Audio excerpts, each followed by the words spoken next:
With Legends Arceus launching in just a few weeks, I wanted to discuss a few Pokemon I'm currently looking forward to using with these games. So today, I'll be breaking down my top 10 Pokemon that I want to use in Legends Arceus. This list will cover Pokemon for a variety of reasons, whether it's their design, their competitive ability, or even just mons I generally had fun using in the past. With that said, let's get started with number 10.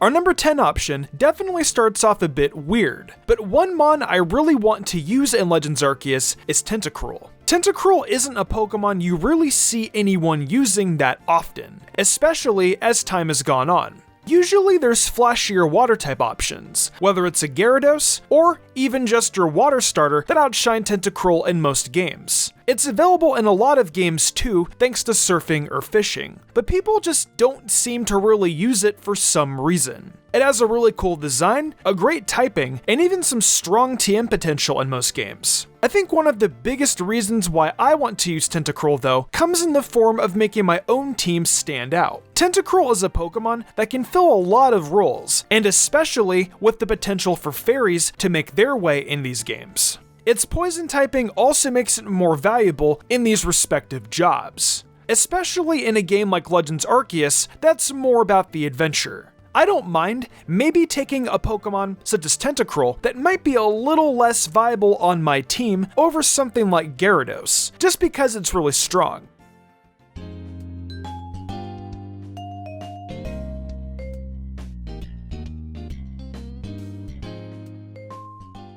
Our number 9 option is one of a handful of Johto Pokemon on today's list, being Misdreavus. Misdreavus is a Pokemon that can really benefit from a game like this, because without evolving, it naturally has a fairly good set of stats due to being originally intended to be a single-stage Pokemon. This makes it the perfect option to use in a game like these, since I don't have to just evolve Misdreavus to make the most out of it. Being a somewhat bulky ghost type helps a lot for making it a viable option on this team though, and I think that it'll be a great supporting piece to my team when partnered with a few Pokemon down the list. It'll also be interesting using an unevolved Pokemon on my team for my first journey through the Hisui region, and hopefully it'll help to only make the experience more memorable.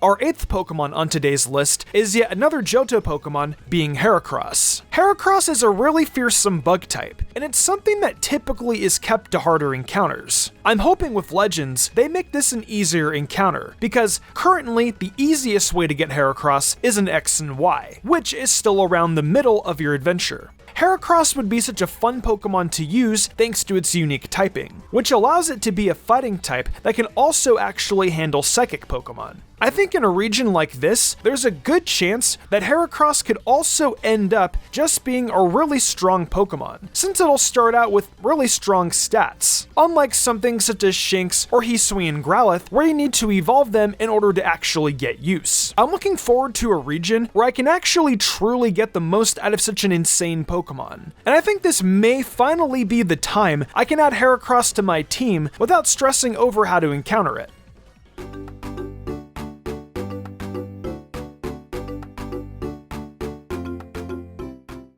Our 7th Pokemon on today's list is none other than Gligar. Gligar is another Pokemon that, like Misdreavus, got an evolution initially in the Sinnoh region. Gligar was also a Pokemon that was intended to never evolve, that this region ended up providing us with an actual evolution for. I think in a similar notion to Misdreavus, I really look forward to completing the game with the base form of this Pokemon though, since it'd be really memorable if I chose not to evolve 2 Pokemon that were made to evolve in this region. Gligar also really has a really interesting design, and while I am a fan of Gliscor, I do think most people forget how amazing Gligar also can be, purely because Gligar's just that incredible. I hope these games end up being a good way to showcase just how fun using Gligar can truly be.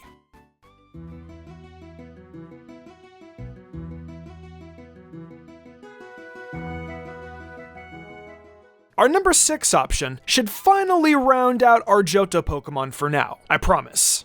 but I gotta give a mention to Yanmega. Unlike our past few Pokemon introduced in Johto, I do actually plan to evolve this one. Despite Yanma being a really cool mon, Yanmega I think just has such an incredible design that I can't pass up on it. Yanmega's typing, being bug and flying, also means I probably should at least evolve it, because unlike Misdreavus or Gligar, it's not exactly a great type to have for a first stage Pokemon. On the evolution note, I think evolving Yanma into Yanmega through Ancient Power just fits well with the region, seeing that Hisui is meant to be the version of Sinnoh before Sinnoh. I'm curious if they'll rename Ancient Power in these games to something else. Hisui is the ancient region here, so would it still be some Ancient Power? Or would Yanmega just evolve now? Yanmega should also be able to learn a lot of strong moves to help assist you in this region, making it only that much more desirable to use it in the Hisui region. Seeing as, similar to Heracross, Yanmega is also a Pokemon that typically is a pain to encounter. I'm also really looking forward to the chance to actually getting to use Yanmega in these games.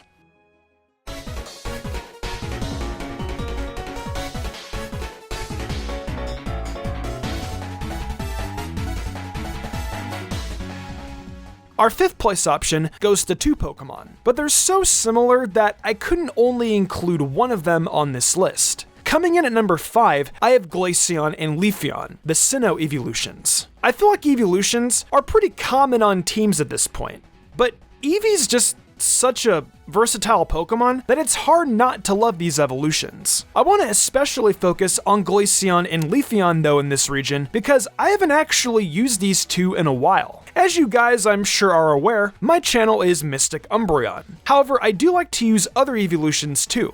Both Leafeon and Glaceon typically are looked away from in favor of any other form in the family. However, both Leafeon and Glaceon still have really cool designs and evolution methods of their own. I think these are 2 Pokemon that definitely don't seem to get enough credit for how cool they can be in playthroughs, and I hope they end up being enjoyable teammates for my journey through Legends Arceus.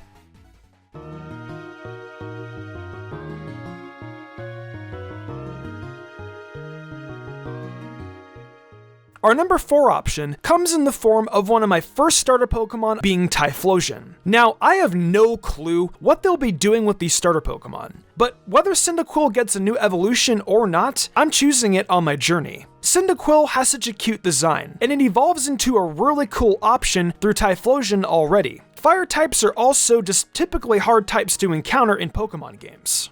Sinnoh especially is just so notorious for having a low amount of fire types already.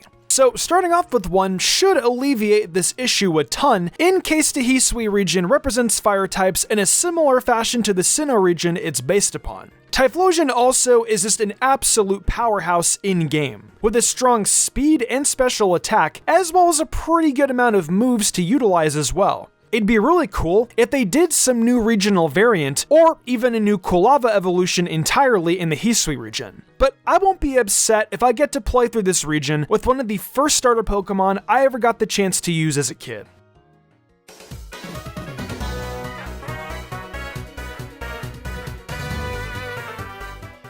Our bronze medal goes to one of my absolute favorite Pokemon to use, as well as one of my favorite Pokemon in general, being Gardevoir. Gardevoir is, I'm sure, a favorite for a lot of people because of its design. However, I think there's more to Gardevoir here than that. Gardevoir is a powerhouse, and it's so incredibly versatile too. You can make Gardevoir fit most roles on your team, similarly to Tentacruel. However, unlike Tentacruel, the typing is much better. Psychic and Fairy as a dual type is an absolute powerhouse, being able to handle some of the best offensive types in the game. Between handling dragons or fighting types, this Pokemon is fairly capable of really being tailored to destroy most threats you'd encounter in the region. Gardevoir is just such a unique Pokemon to be honest, and I can't really see a game I wouldn't want to use it in, even if it may not always be the strongest option.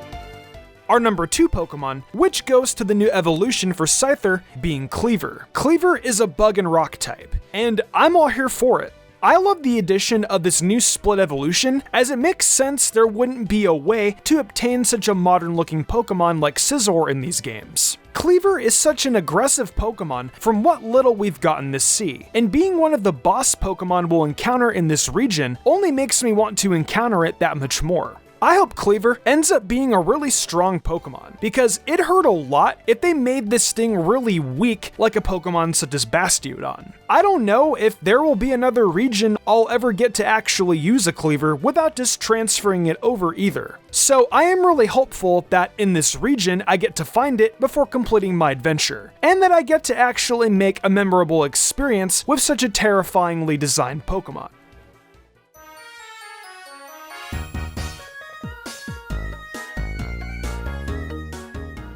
Our first place Pokemon goes out to none other than Wardier. Wardier was one of the first Pokemon we got to see in this region, and it still managed to stick with me despite all the new reveals we've seen so far. I think what sold me on this one, however, was unlike a Pokemon such as Cleaver, this took a really bad Pokemon and seemed to make it not only well designed, but it also looks like it'll be a terrifying Pokemon to oppose in battle. I really think Wardier will end up being something impressive when we see the stats. But even if it isn't, I think the design alone is enough to sell me. The typing sadly isn't great, being a normal and psychic type. This type is held by Indeedee and Oranguru, and unless you're playing VGC, these aren't exactly known for being good Pokemon. Even if Wardier ends up being one of the worst Pokemon competitively though, similar to Cleaver, I have no idea if we'll even get another region to use this Pokemon without transferring it. Maybe it needs some sort of encounter location to evolve, similar to how Magnezone and Probopass relied on Mount Coronet in the original Sinnoh games to evolve. While I'd be sad to see the evolutions being treated like this after just one game, since these games are just meant to take place in the past, I'd at least get why it happened. With this possibility in mind, I don't really want to miss out on my chance to use such a cool looking Pokemon, which gives it our top spot on today's list as the number 1 Pokemon that I want to use in Pokémon Legends Arceus. So that's it for today's list of the top 10 Pokemon I want to use in Pokémon Legends Arceus. What did you think of everything I discussed today? And what Pokemon do you want to get the chance to use in these games when they drop January 28th? Let me know what Pokemon you're most excited to use in the comments down below. And remember while you're scrolling down there to leave a like and subscribe for more content like this. Hey guys, thank you for enjoying another Mystic Umbreon video. It's exciting times for the Pokemon franchise, and I look forward to the coming months where it just keeps getting better. If you guys are wanting some more bite-sized Mystic Umbreon content, please check out my TikTok, where I upload daily, as well as the Mystic Umbreon Shorts channel. If y'all enjoyed the video and want to see more content like this, be sure to leave a like, subscribe, and hit that notification bell. Be sure to leave a comment too, it really helps us out. I think it's time to wrap this up though. I'm Mystic Umbreon, and I'll see you next time with some more amazing Pokemon content.